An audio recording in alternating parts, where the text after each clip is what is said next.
story. I remember when my dad wound up winning a lawsuit from Pizza Hut. He wound up getting his money stolen out of my dad's account.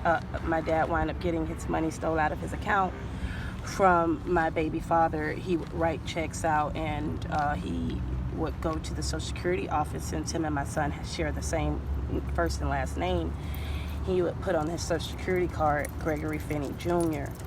And he was able to get away with that. He was, cashing the checks and going in the bank, and the bank wanted my dad to file charges, but my dad didn't want to file charges because of me. He stole $40,000. I don't know what he did with it. I don't know if he's paid for women. I don't know what he did with it. Around that time, he would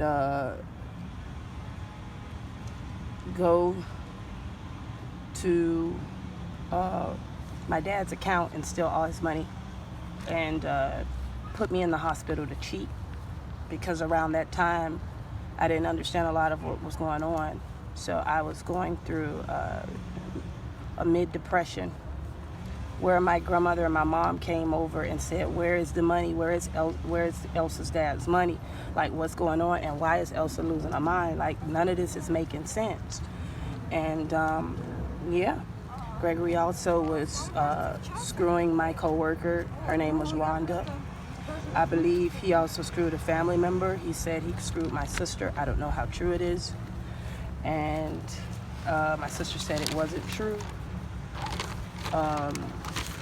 And that's exactly what happened.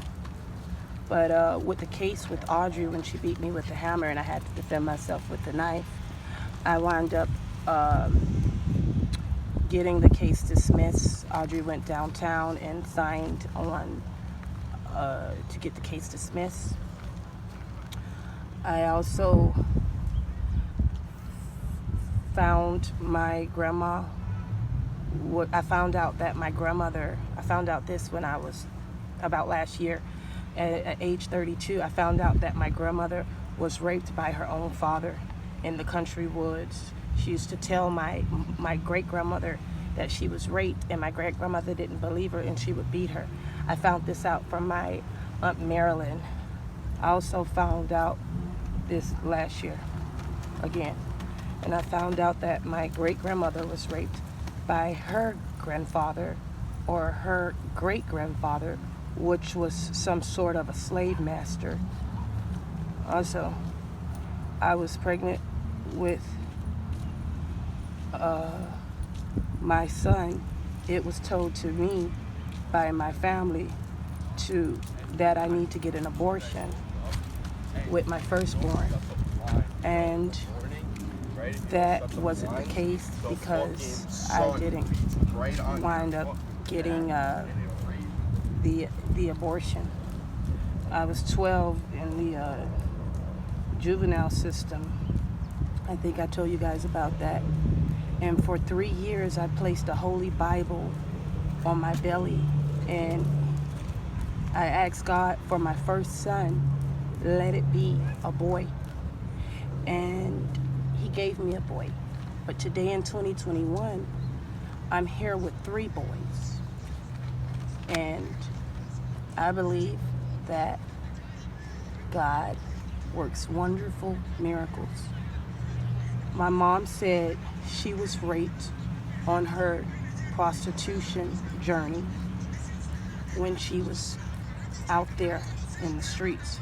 She was crying to me and my baby father, saying she went through so much.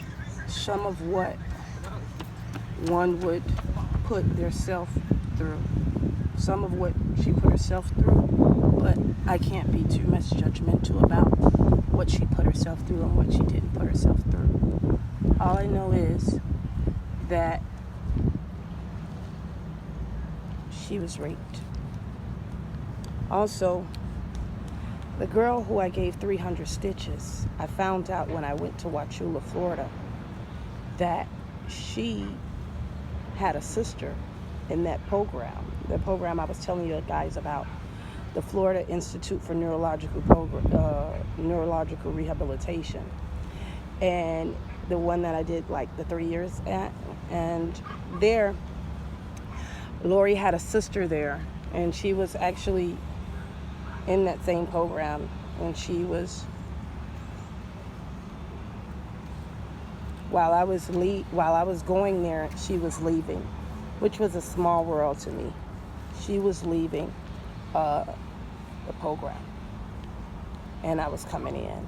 So yeah, I'll be back.